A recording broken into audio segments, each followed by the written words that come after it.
Hey guys, this is part 4 of my video series titled What Happened to American Tennis. And I started this series a little bit more than 2 years ago, where the situation in American tennis, especially on the men's side, was a little bit depressing because the last Grand Slam champion was Andy Roddick back in 2003. And it didn't look like an American male player was going to win a Grand Slam tournament anytime soon. The situation has changed a lot, and American tennis on both the women's side and the men's side is looking good.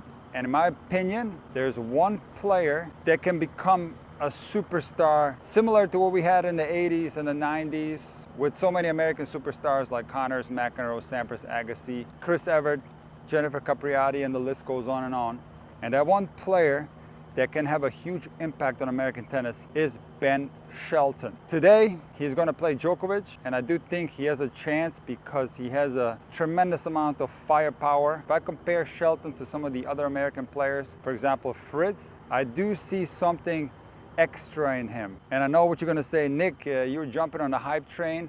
Yes, I'm jumping a little bit on the hype train, but for a good reason, because I am super impressed with Shelton. It's going to be fun to see what happens when he plays Djokovic later today. Because ultimately, what I think is missing in American tennis are the superstars. On the women's side, we had Serena, but she now is retired, and we're lacking that superstar power.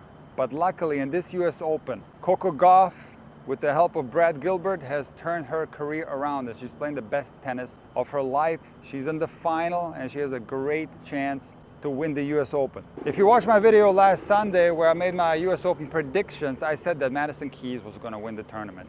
And this was before the round of 16 started. And as I'm watching Madison play, I'm getting really pumped because I could be the ultimate master tennis predictor. What happened was Madison completely blew Pegula off the court, who's 3 in the world. Then she beat the Wimbledon champion, Vondrousova, quite easily. And in yesterday's match against Sabalenka, the #1 player in the world, Madison was up 6-0, 5-3. And unfortunately, she ended up losing, and she was so close to making the final and possibly winning the tournament. But in any case, we were really close to getting an All-American women's final, which is amazing for American tennis. Also on the men's side, we had Tiafoe play against Shelton in the quarters, which is something that hasn't happened in a long time. 2 Americans facing each other late in the draw. So as I did in all my previous What Happened to American Tennis videos, I'm going to give you the numbers on how many players each country has in the top 100. And the numbers have changed. So let me start with the men. At number 5, we have Serbia with 4 players in the top 100. At number 4, we have Italy and Germany with 5 players in the top 100. At number 3, we have Argentina, Spain, and Russia with 7 players in the top 100. At number 2, we have Australia with 8 players in the top 100. And tied at number 1, we have the United States and France with 11 players in the top 100. I will say that the United States has some players who are top 100 level players such as Brooksby and Opelka, who are injured, who will be in the top 100 once they come back. And there's also a young player who made final of Newport called Mickelson, who will be in the top 100 very soon. So we're possibly looking at 14 American players in the top 100. Now on the women's side, at number 5, we have Germany, Romania, and Spain with 4 players in the top 100. At number 4, we have Italy, France, China, and Ukraine with 5 players in the top 100. At number 3, we have Czechia, formerly known as Czech Republic, with 9 players in the top 100. At number 2, we have Russia with 12 players in the top 100. And at number 1, we have the United States with 13 players in the top 100. I will say there's 4 players between 100 and 110 in the world that are Americans as well. So those players could easily get in the top 100, which will mean that the United States is dominating tennis on both the men's and women's side. Now, when I say dominating, we have to put a few factors into perspective. For example, when we look at the men's ranking, we have a country like Serbia that has a population of 7 million, and they have 4 players in the top 100. That's extremely impressive.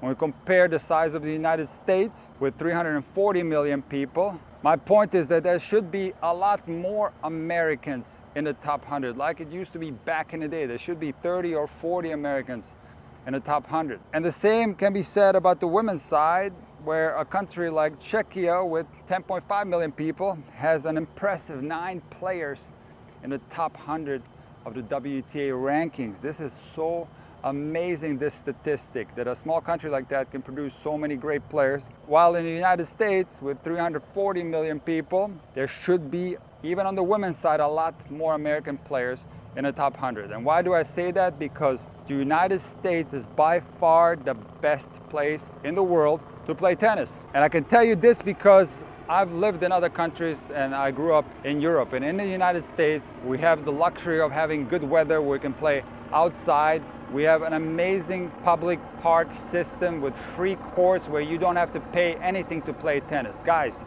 this does not exist in a place like Germany where I grew up. If you want to play tennis for free, you can't do it. You have to join a club. So we have amazing luxuries in the United States. And in fact, a lot of the players from other countries, they come to the United States to train and develop their professional careers. Now in episode 2 of this series of videos, I talked about the fact that yes, there are a lot of American male players in the top 100, but the quality of players compared to 20 years ago is not even close. And compared to the rankings of 1991, we had all the legends of the game dominating the sport from the United States. Players like Agassi, Sampras, Chang, Courier, McEnroe, and so on. In fact, the 10th American player in 1991 was ranked 23 in the world. Now, 2 years ago, the situation was very alarming because Isner, ranked outside the top 20, was the best American player. But I can tell you that now the situation has changed completely. I can see a situation where we have 6 American players in the top 20.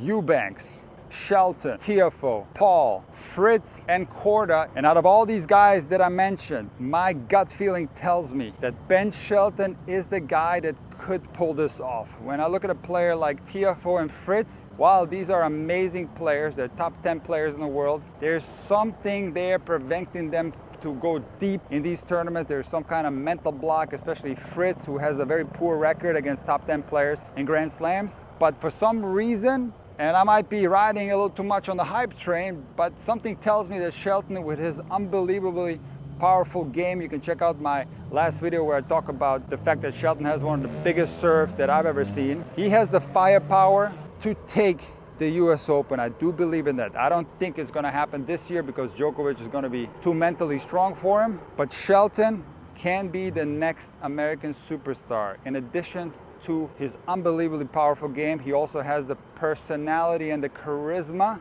to become the next male American tennis superstar that the United States desperately needs. So you're probably thinking, Nick, why did you title this video, What's Wrong with American Tennis, if there's nothing wrong with American tennis in actuality? Since the pandemic, tennis has been booming. I saw an article where they talked about the record attendance at the US Open. And when I drive around, I do see a lot more people playing tennis than before. But there is still a problem with American tennis. And this is why I'm standing on a pickleball court. A lot of professional players that are retiring are starting a pro pickleball career. And while it's perfectly fine for them to do whatever they want, I don't like it because I wish that these players could give back to the sport that gave them so much. When you hear their goodbye messages on social media, they're so thankful for all the opportunities that tennis provided to them.